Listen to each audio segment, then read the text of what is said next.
We have reported the Mamdani administration is blaming the city's $12 billion budget gap over the next 2 years on former Mayor Eric Adams. Mamdani wants to close that gap by increasing taxes on the wealthiest New Yorkers. But just how bad is the city's fiscal outlook? Joining me now to talk about that and much more is City Comptroller Mark Levine. Welcome back to the program. Thank you, Errol. Great to be here.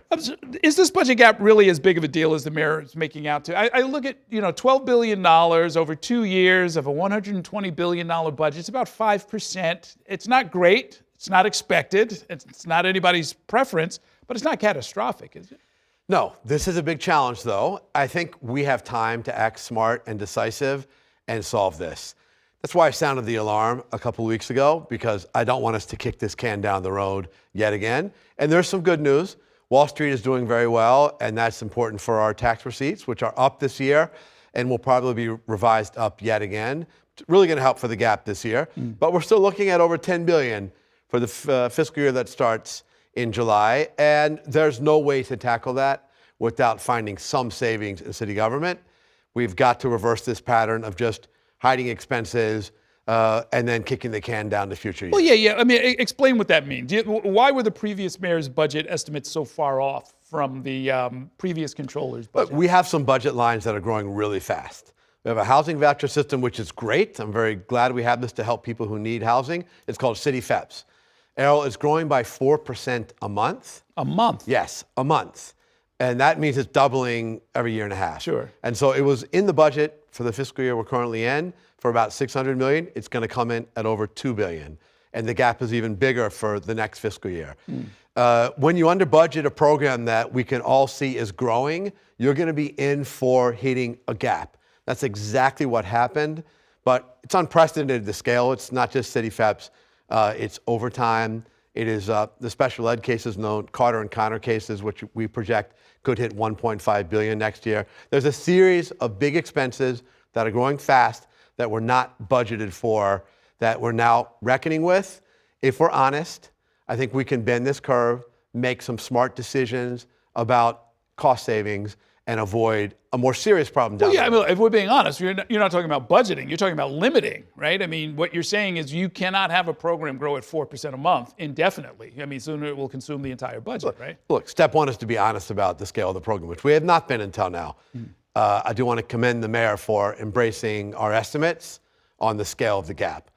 But step two is then controlling some of these expenses, and there are going to be some tough decisions ahead. But as you said, this is not catastrophic. We're not talking about mass layoffs. We're not talking about major reductions in city services.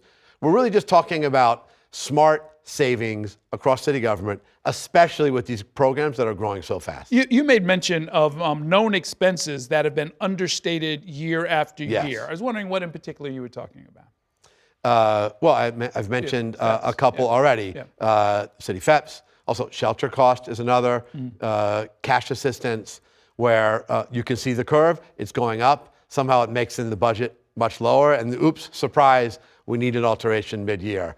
And it's just been a way to kick the can down the road, and we can't continue. Well, what does that do to the argument about raising taxes on the wealthy? Because in the abstract, everyone should pay their fair share. I think nobody would disagree with that. In the particulars, though, you've got runaway costs, and then someone sort of saying, let's take more from these people to cover those runaway costs. Yeah, look, I think everything has to be on the table, including new revenue. But I feel that before we have a strong case on tax increases, we've got to get our own fiscal house in order. We've got to find some savings. There's no way out of this without some of those actions. To me, that's got to be step one. That's got to happen immediately. And I'm working on it myself. Go back a few years and put yourself back in the city council where you used to serve. Yeah. If a controller had walked in and said that to you, what would be the reaction? Look, there is generally a tension between different branches of government here. And it's true the comptrollers tend to be a little more conservative. I think that's partly our job. But in this case, it's not just me. It's the state comptroller. It's the independent budget office. We're all projecting a gap. And now the mayor, too. So we can disagree perhaps on the details, but there's a consensus that we do have a problem to fix. Okay. Mayor Mamdani also says there's a structural problem in the fiscal relationship between the city and the state. Here's some of what he had to say. Let's play that. One of the sources is the city's relationship with the state, where the city contributes 54.5% of the state's revenues, but only receives 40.5% in return. If we had in fact had someone with a vision of helping the city, we would not have been looking at the 10 years prior to that we did with then Governor Cuomo. Because I think this was someone who sought at almost every opportunity to shift the cost burden from the state to the city. Because before he was governor, it wasn't that wide of a chasm between what the city was contributing and receiving. The chasm is a direct result of his leadership of the state. What is your view of that? What burdens were shifted from the state to the city? Well, it's true that we are the economic engine for New York State. We're an economic engine for America. We send much more money to Washington than we get back, and more money to Albany than we get back. And that has been exacerbated in recent years, especially through unfunded mandates. And as Comptroller for New York City, I'm going to be advocating to help rectify that. But our gap is at a scale that I don't think it's realistic to expect the entire amount is going to be covered by the state. I think we're going to need a mix of solutions here that I hope will include help from the state and will also include savings inside city government. And I do want to acknowledge a really big victory. The governor's put $1 billion on the table for free childcare. Kudos to the mayor for fighting for that. So we have something to celebrate already. I'm hoping for more. I'll be going to Albany next week for what's known as Tin Cup Day to make this case.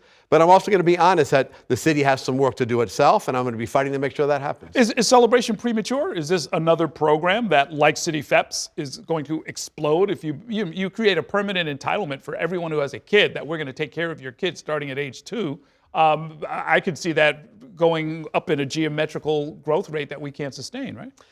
Well, City FEPS is entirely funded on our dime. It's how it's conceived. It's New York City's Section 8, essentially. Sure. And education in general, and childcare in this case, there's real state buy-in. So, sure, I suppose there's risk out years, but with the state's involvement, which has a larger budget than we do, I think we're going to be okay. And at any rate, this is a critical service that we need to provide for families who are struggling, so I do support it. You said you're going to Albany, the mayor's going to Albany. Yeah. Are you all going up as a team? Are you going to have a unified message? Well, our teams talk constantly. Certainly, my budget team and the OMB director and his team are in constant communication. And look, we've definitely agreed that there's a serious budget gap we have to tackle. That doesn't mean we'll agree at every step of the process in the weeks ahead. We'll be reviewing the mayor's budget proposal. It's due in under 3 weeks. We'll be looking at it with the critical eye. That's what the Comptroller does. Mm-hmm. And to the extent that we don't agree with some of the steps, we'll call it out. But we are united in the imperative of closing this gap. And I think we're going to go up to Albany with that message. Okay. Let's talk about the overall health of the New York City economy. You are reporting that high-wage sectors like finance, professional and business services, and information have been seeing very little growth or declines in payroll compared with, I guess, government and healthcare are going up. Yeah. Oh, there's really two economies in New York right now. Stock market's doing really well, but job creation has come to a screeching halt in New York City. There's only one area that we're seeing real creation in, which is social services, specifically home health care aides, which really don't pay much more than minimum wage. Across the rest of the private sector, we're actually net down jobs in the past year. And if you talk to a young person who's trying to break into the workforce, maybe they got a good college degree even, it's very hard right now. Some economists are calling this a no fire, no hire economy. We're not seeing layoffs, thank goodness. We are also seeing very little hiring. This is the other half of the affordability crisis. Half of the affordability crisis is escalating cost in housing and more, and we've got to deal with that. But if you don't have a job, that is a major challenge to your pocketbook. What are the employers telling you? Why aren't they hiring? You know, I think there's several reasons. There's, in my opinion, early impact of AI, where we're seeing automation, particularly for entry-level white-collar jobs. We are facing competition from other parts of the country. They're creating more finance jobs in Texas than they are in New York right now. We've got to address that. And some hangover from the pandemic as well. So a variety of causes. But I'm worried about this, and I'm worried it could get worse. And I think we as a city have to talk much more about what we can do to get hiring going again in the 5 boroughs. Are we in the media maybe mischaracterizing the conversation by focusing on the back and forth between, say, the mayor and the governor over raising taxes on the wealthy? mischaracterizing it. Or missing the boat, missing the main point, because it sounds like there's something fundamental that's going on here that doesn't involve taking money from this or that earner, but sort of growing the whole economy and making sure we get new jobs. Absolutely. This is the way we can solve this problem if we are growing and growing the tax base and having more taxes to serve people who are vulnerable in New York. This is the solution that we are not talking enough about. It avoids the harder trade-offs. Now, that's not something we can resolve between now and February 17th. We do have a budget to pass now. But if we don't refocus right now on growing New York's economy, on making this a place where people want to invest and hire and grow and expand, we have a very serious long-term problem here. Okay. Thank you very much for that warning. Thanks so much for coming by. Great talking with you.